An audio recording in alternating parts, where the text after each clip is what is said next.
include the need for justice sector reform, limited budgets, and reliance on external professional justice expertise in some of our smaller populated nations.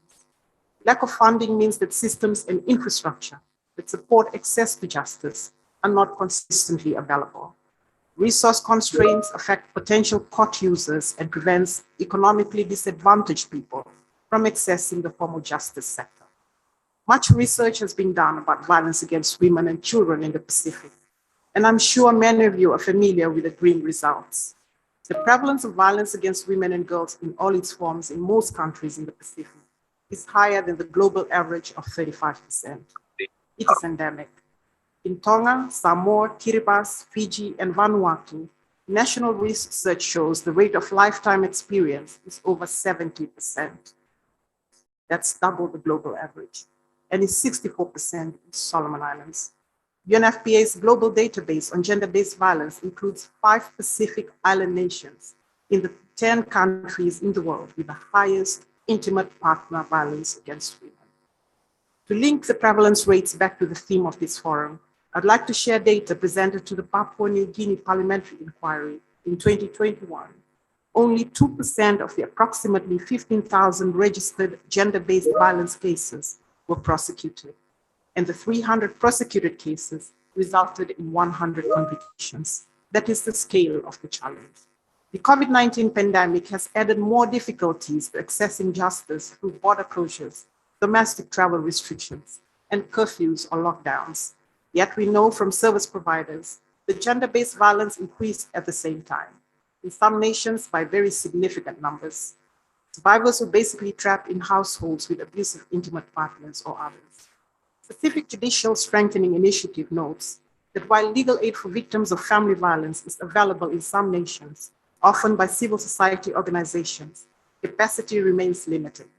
Further, the family protection laws, which have now been enacted in most Pacific Island countries, do not include a right to legal assistance. So what does a gender-responsive judicial system with effective responses to violence against women and girls look like? To answer this, we must acknowledge the challenges or barriers that work against women and girls' effective participation in court processes that involve them as victims or survivors. Pacific Judicial Strengthening Initiative's annual report for 2018 to 2019 was on point, and to quote, "Patriarchal norms along with the breakdown of matriarchal norms, gender stereotypes, and custom have embedded structural gender discrimination within many Pacific societies. This has eroded avenues for justice, redress, and protection. These barriers allow perpetrators to evade accountability. As a result, women are vulnerable and have little faith in the justice system."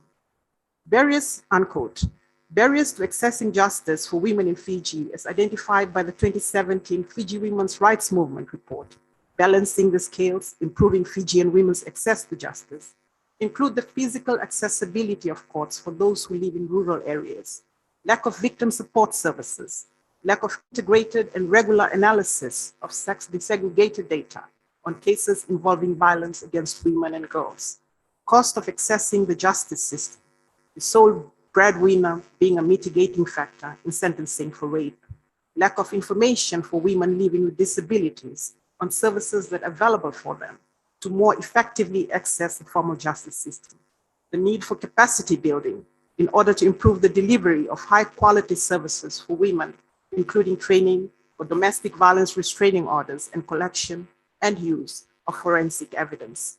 In relation to the judiciary, the same report also makes some key recommendations relating to the collection and publication of relevant data, court procedural and infrastructural reforms to enhance the safe and effective participation of women and children in court processes, and practice direction for sentencing guidelines to address concerns relating to sentencing for sexual offense cases. Then there is the fundamental challenge across the Pacific of the confluence between a person's constitutional rights to justice and the legal system and traditional or customary justice. This Asia-Pacific Conference on Strengthening Formal Justice Systems Response to Violence Against Women and Girls is timely and a very welcome intervention for Fiji and for the Pacific at large, particularly as the conference is a prelude for more substantive work in Fiji and the region that is geared towards the promotion of gender-responsive judicial systems in the context of violence against women and girls. There's a lot to be done to address these big issues. Much is being done by governments, non-government organizations, and development partners, including SPC, to address the incidence of gender-based violence. We know that when all stakeholders contribute meaningfully, coordinate, collaborate, and innovate to eliminate violence against women and girls, great things can happen. Addressing the barriers identified has begun in many nations with consultative engagement processes, which aims to inform justice sector reforms.